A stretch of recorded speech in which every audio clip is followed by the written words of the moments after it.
When I talk about the Matrix, I'm talking about the systems which have been created by society, which are deliberately designed to enslave. In the movie, the Matrix were used for our body heat, but here in this Matrix, we're used for our efforts and our energies.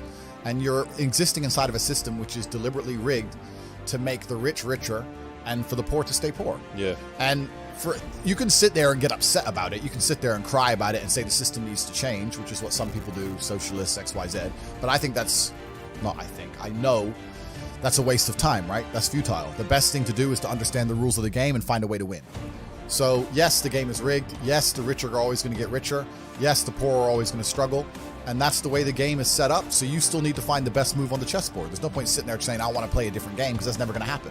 Because the people with the money are the people who have the control and they have the power. And why would they have the game set up any other way? Why would they change it? Right? Yeah.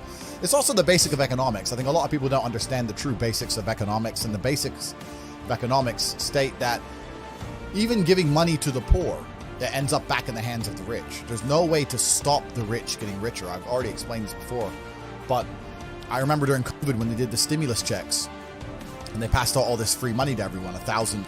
In England, they gave a lot more money, but in America, everyone got like $1,400 each and everyone was happy about it, saying, oh, he's giving money for the poor. Yeah, but what do those poor people spend that money on? Well, Amazon stock tripled because they all went to Amazon. Yep, so Jeff Bezos got richer, right?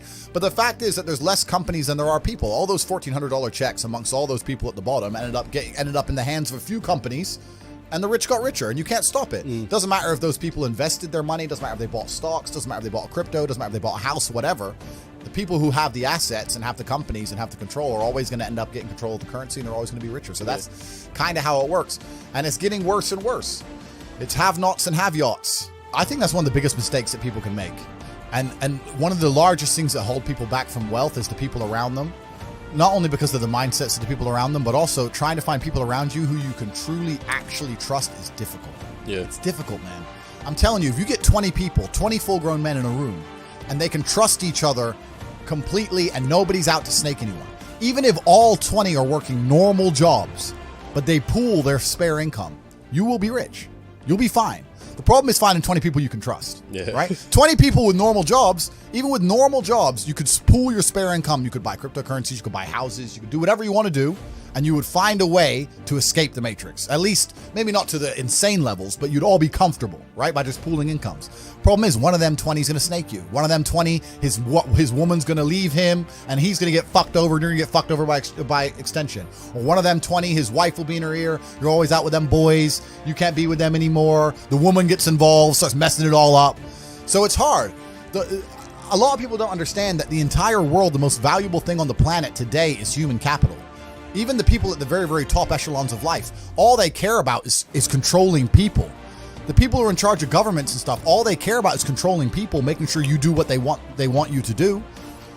I don't want to get too political and talk about Epstein's Island and all that crap, but once you get to a certain level of money, all they want is people. People are the most important thing. You can't have a business without people. You can't have a government without people. You don't have anything without people. So I don't see why you wouldn't have the people you're born with, who share blood with, and just do a handshake as men and say, okay, let's not fuck each other over, let's get rich. Because now you're doubling your manpower, right? You're doubling up. So I think that I was always close with my brother and he's always been close with me because we are a team, and you need to have a team. And if you have a team, you stand a better chance. It's player versus player out here, man. It's on the street. It's not easy. For every dollar you make, for every pound you take, you took it from someone else. You don't make money, you take money. People don't understand the way that money works. You're not the Federal Reserve. You can't create money from thin air. Every single pound in your bank is money you took from someone else. And when I say take, I don't mean it in a negative way. You might have convinced them to give it to you. You might have a coffee shop. I'll give you a nice coffee. You'll give me some money. Cool. But you still took his money, right?